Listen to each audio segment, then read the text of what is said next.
आपका नाम होता है।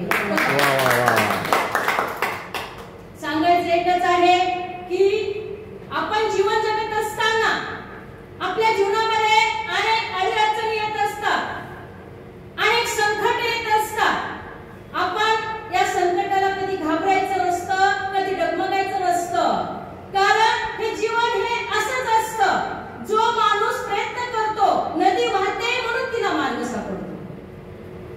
जर आपण या जगामध्ये अशक्य काहीच नाहीये, फक्त आपण आपलं सातत्य, आपले प्रयत्न जे आहे, आपला सराव जे आहे, हा सराव आपण सतत आपल्या ह्याच्यामध्ये ठेवला पाहिजे, कायमस्वरूपी आपण लक्षात ठेवला पाहिजे। आपलं जे ध्येय आहे, माणसानं सर्वप्रथम आपलं ध्येय ठरवलं पाहिजे। मग आपण कोणत्याही क्षेत्रामध्ये जर आपल्याला भरारी घ्यायची असेल तर ते आपलं ध्येय ठरवूनच आपण तिथपर्यंत ते ध्येय गाठण्यासाठी आपल्याला नेमके काय प्रयत्न करायचे आहे, आपण कशा पद्धतीने ते ध्येय गाठायचं आहे, यासाठी सर्वप्रथम आपण प्रत्येक क्षेत्रामध्ये विद्यार्थ्यापासून आपण ज्या क्षेत्रामध्ये काम करणार आहे, आपलं ध्येय आपल्या डोळ्यासमोर ठेवून आपण तसे प्रयत्न करणं खूप गरजेचं आहे। आणि हे प्रयत्न करत असताना आपल्याला यश अपयशी येणार आहे, या गोष्टीला आपण खचून न जाता अपयशीच यशाची खरी यशाच्या खडकाखाली, अपयशाच्याच खडकाखाली खरा गोड पाण्याचा झरा असतो।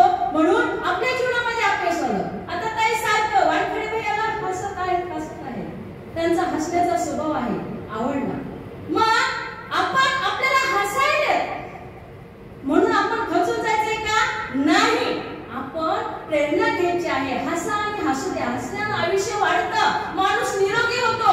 आणि जोपर्यंत आपण माणूस निरोगी राहणार नाही, हसून घेऊन इथं आलं मग गपचूप उभा टाकलं तर त्याला अर्थ नाही। हसले पाहिजे आणि हसवलं पाहिजे आणि ते हसवता माणसाला आलं पाहिजे। जोपर्यंत या गोष्टी झाल्या तर आपल्या जीवनामध्ये आनंदाला कुठेच कमी पडणार नाही।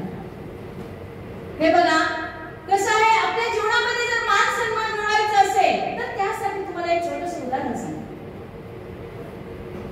एक देव आणि देवाच्या गळ्यामध्ये पडलेला फुलांचा हार, त्या देवाच्या गळ्यामध्ये पडलेला फुलांचा हार आणि देवाच्या पायावर पडलेली फुलं, त्या देवाच्या पायावर पडलेली फुलं त्या देवाच्या गळ्यातल्या हाराला विचारतात, अरे बाबा तुम्ही असं कोणतं पुण्य केलं, तुम्ही असं कोणतं काम केलं, तुमचं असं एवढं नशीब कशाला खुललं, यासाठी तुम्हाला नेमकं काय करावं लागलं की जेणेकरून तुमच्या गळ्यामध्ये, देवाच्या गळ्यामध्ये तुम्हाला पडण्याचा मान आणि सन्मान मिळालेला आहे।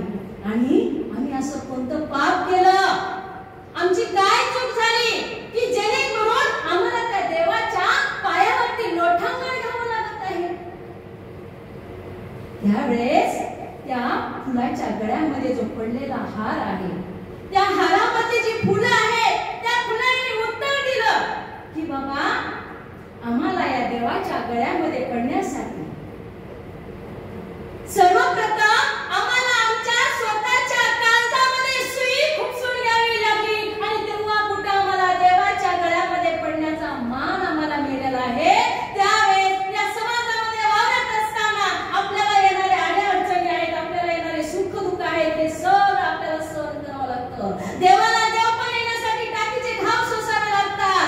आपण तर माणूस आहे, माणसाला जर आपल्याला जर देव व्हायचंय, खरा देव हा सज्जन माणसामध्ये आहे। सज्जन म्हणजे काय?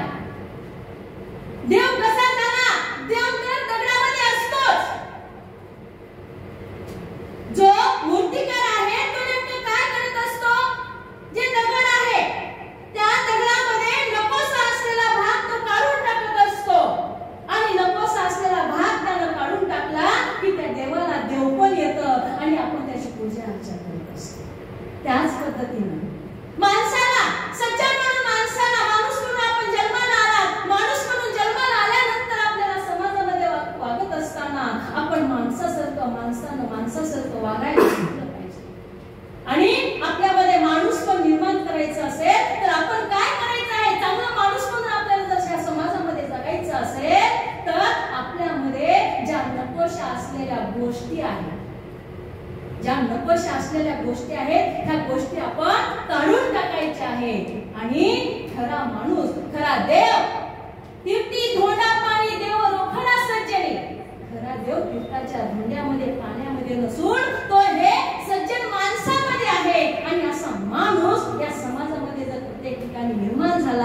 समाजामध्ये ही जी काही होणारे अन्याय आहेत, अत्याचार आहेत, हे बलात्कार आहेत, अशा जे काही अनेक समस्यांना हा समाज त्रासलेला आहे, तो नक्कीच थांबल्याशिवाय राहणार नाही. म्हणून सर्वांना विनंती काय, आपण हा समाजामध्ये वागत असताना कोण गरीब कोण श्रीमंत हा विचार न करता प्रत्येकाच्या संकटामध्ये सामोरं जाऊन प्रत्येकाला आपण मदत करणं, प्रत्येकाच्या संकटामध्ये धावून जाणं, प्रत्येकाच्या सुखदुःखामध्ये धावून जाणं, यामध्येच आपलं आपण माणूस पण दाखवून द्यावं. एवढं